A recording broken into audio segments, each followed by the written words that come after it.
Hey there, everybody. So I'm just very amused because this is like the fourth or fifth take that I've tried to do this video in the past couple of days. It's been driving me up a wall. I was talking to my good friend Chris. You might know her from Invoking the Bounce. If you don't know her channel, I recommend that you stop what you're doing right now and go check out her channel. She's got some amazing videos, and she's one of my closest friends here on YouTube.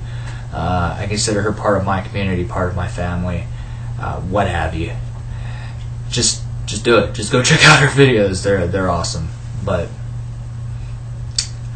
I was talking to her recently, and as we do in such conversations, we were talking about different things, and she recommended, advised, suggested, what have you, that I touch on a very interesting and very important topic that I don't think I've ever really talked about in a public setting ever before. And that is the concept within heathenry of the term, the label Asatru, and whether or not I consider myself Asatru, and how, if any, does that play within my personal spirituality as a heathen. Now, for those of you who might not necessarily be familiar with the term Asatru, it is a common label that you'll find in heathenry, people describing their faith, what they call their religion. Basically, when you break it down, it means believing in the gods, holding faith in the gods, keep being true and faithful and loyal to the Aesir, which are the primary gods of the Norse culture, the Germanic culture. Yeah, you know, to give you a few examples of some of the members who make up the Aesir is Thor, Odin, Tyr, so on and so forth. I think you guys get the picture. Now,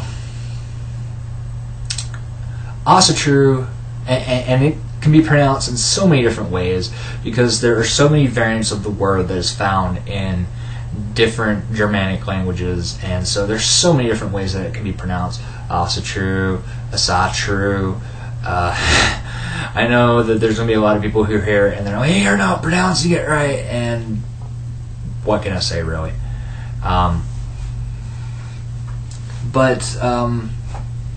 Pretty much, Asatru is usually within heathenry either seen as you honor the Aesir, you worship the Aesir, you hold true to them, so ergo, you practice Asatru.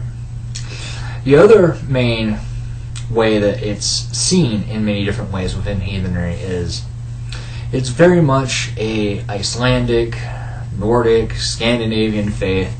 I know many people who, when they talk about Asatru, they are referring to very specific focus within heathenry that is focusing on the traditions, the specific culture of Iceland, Norway, Sweden, those places. And either or, I suppose, because, like I said, there are different variants, reconstructed variants of the word. There's an Anglo-Saxon version of the word. There's a couple different German versions of the word. When I upload this video, I'll try to find some of the different versions of that I can find of Asatru, and I'll try posting them down in the impact bar. I can't promise anything, but I'll do what I can. Depends on how much time and I got and whatnot. But for me personally, it all comes down to your individual perspective, really, and it's something that you yourself have to figure out. Do I consider myself Asatru? Do I practice Asatru? What does that mean to me? Now, me personally, you can take it. It can either be seen as practicing a very common form of heathenry, practicing a very Icelandic, Norse, Scandinavian form of heathenry, or you just use it as a term to describe the fact that you follow the faith that is keeping true to the gods of your Germanic ancestors. Me personally, I don't use Asatru either way to describe my faith. And the main reason for that is because while it is true that I do honor, that I do hold faith with, while I do keep true as far as my faith and religion goes with the Aesir, or with the gods that are known as the Aesir, I happen to honor gods of other quote-unquote tribes. And I understand that there's this whole debate, well, you can honor the Von and you're still Asatru, and I'm not even referring to that. I also honor many of the gods that are known within the Gaelic world. If you've seen any of the videos that is on this channel so far, you'll know that I'm also very much devoted to Breed. Sweet as Breed. She is, god of Ireland, Scotland, so on and so forth. So that is the reason why I do not use the term Asatru to describe my form of heathenry. And not only that, but as far as the Germanic side of my faith, or the different traditions and customs that make up the Germanic side of my faith, while I do incorporate bits and pieces from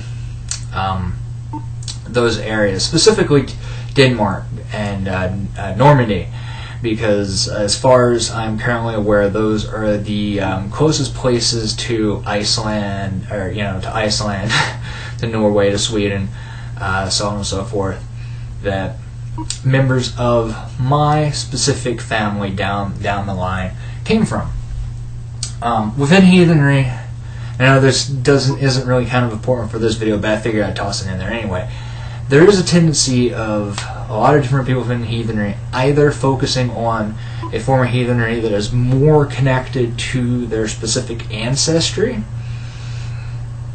So there are some people, well, they have more English ancestry, so they'll focus on more Anglo-Saxon form of heathenry.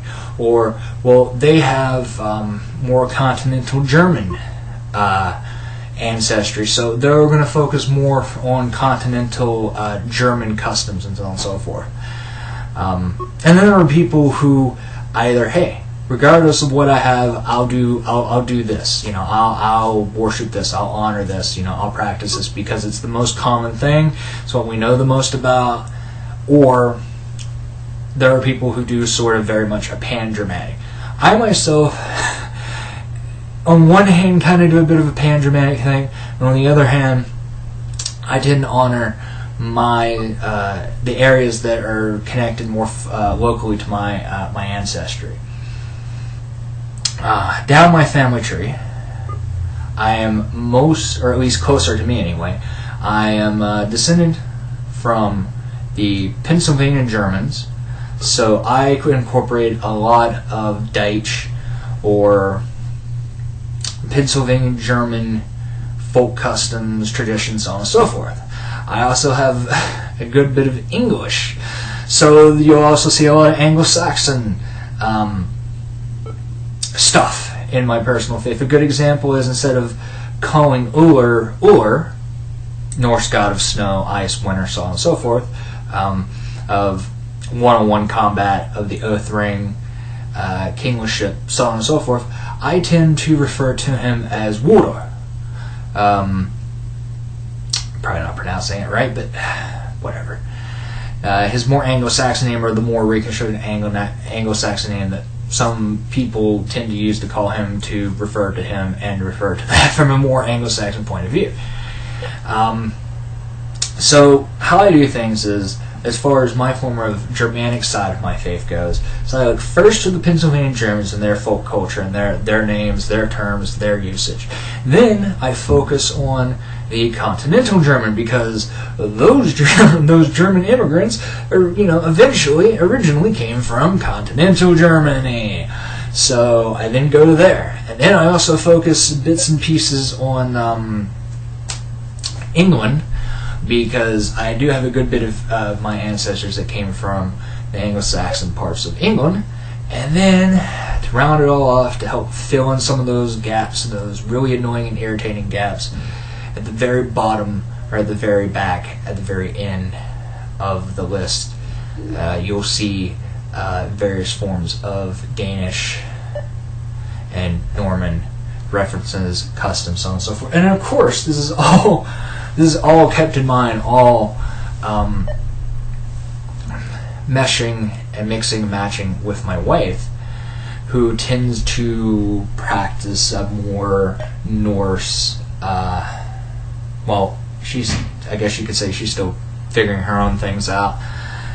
Time goes on, but for the most part, she does a more Norse, generalized Norse sort of thing, and so, which the whole Danish side really kind of helps them with that.